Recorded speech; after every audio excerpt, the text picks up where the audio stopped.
Muhyiddin Punca Agong dianggap diktator? Terdedah, ini punca sebenar mengapa kes COVID berkurang? Zahid semakin didesak tetapkan hala tuju UMNO. 7 negara paksa Muhyiddin adakan sidang parlimen.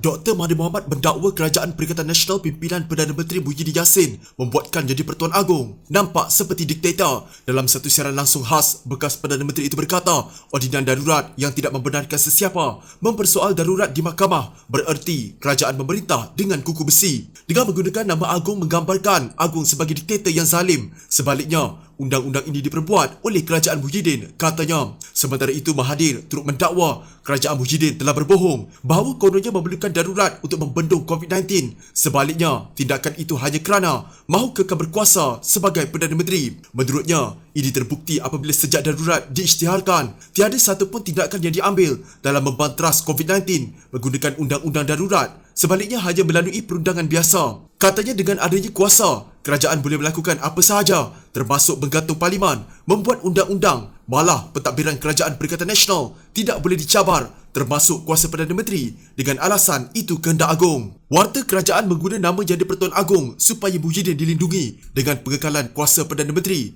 Maka, hak untuk menasihat Agong dikekalkan. Ini bermakna apa sahaja yang dilakukan dengan nama Agong adalah atas nasihat Perdana Menteri. Ini termasuk rampasan harta, nilai ganti rugi tidak boleh dipertikai, denda RM5 juta, penjara 10 tahun dan tidak boleh mempertikai segala tindakan melalui mahkamah, katanya. Selain itu, Mahathir mendakwa negara mengalami kemerosotan ekonomi di bawah kerajaan Muhyiddin dengan hutang mencecah RM1.3 trilion.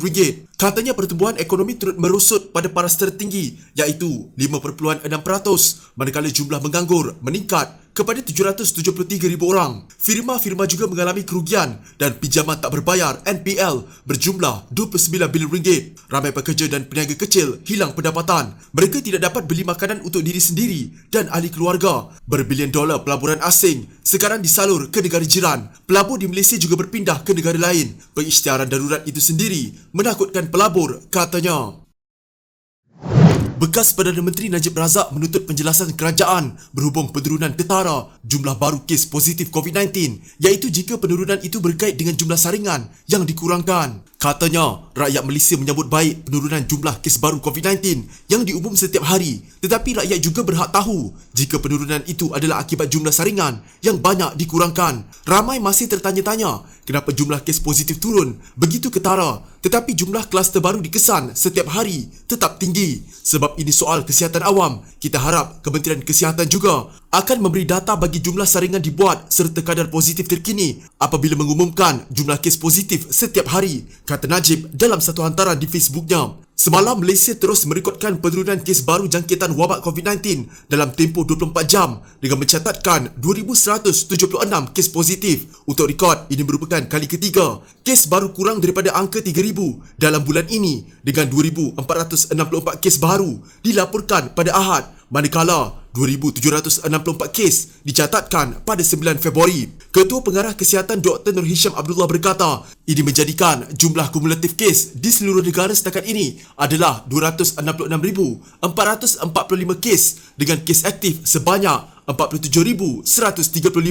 Najib berkata, dia diberi maklumat bahawa jumlah saringan COVID-19 setiap hari dibuat KKM telah jatuh sejak minggu lepas, mengakibatkan jumlah kes positif COVID-19 yang dilapor juga turut jatuh. Adakah penurunan yang ketara bagi jumlah saringan setiap hari akibat langkah KKM yang diumum bulan lepas bahawa KKM tidak lagi akan saring semua kontak rapat kes positif? Sebaliknya, hanya kontak rapat yang menunjukkan gejala akan disaring. Sedia maklum bahawa sekitar 80% mereka yang positif COVID tidak menunjukkan sebarang gejala, katanya lagi.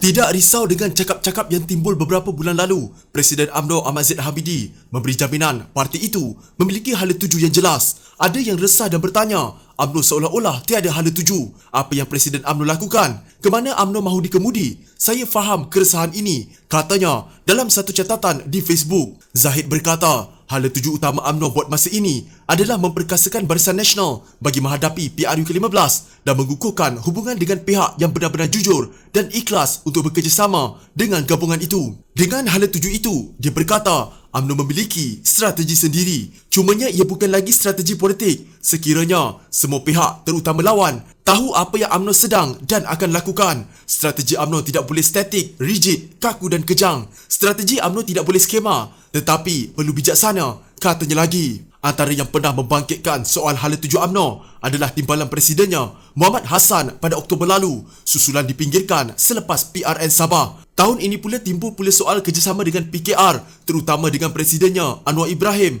di tengah-tengah pergeseran antara UMNO dan Bersatu. Perkara itu turut dibangkitkan bekas Setiausaha Agung Barisan Nasional Anwar Musa yang antara lain mendakwa Zahid membuat perakuan bertulis untuk menyatakan sokongan terhadap Anwar. Dalam pada itu, Zahid turut menyatakan kehairanannya dengan pihak yang disifatkannya sebagai anti UMNO yang mendakwa parti itu tiada hala tuju. Mereka seolah-olah paling kecewa dan hari-hari marah kerana UMNO kononnya tiada hala tuju. Hari-hari membangkitkan perkara itu di media sosial. Apakah muslihatnya? Saya fikir saudara-saudari ada jawapannya, katanya lagi. UMNO sudah beberapa kali memberi amaran untuk keluar daripada Kerajaan Perikatan Nasional yang hanya memiliki majoriti tipis. Seorang pemimpin Bersatu pula baru-baru ini menggesa Jabatan Pendaftaran Pertubuhan ROS menyiasat dakwaan bahawa UMNO mempunyai akaun bank rahsia yang tidak diaudit yang menurutnya melanggar Akta Pertubuhan.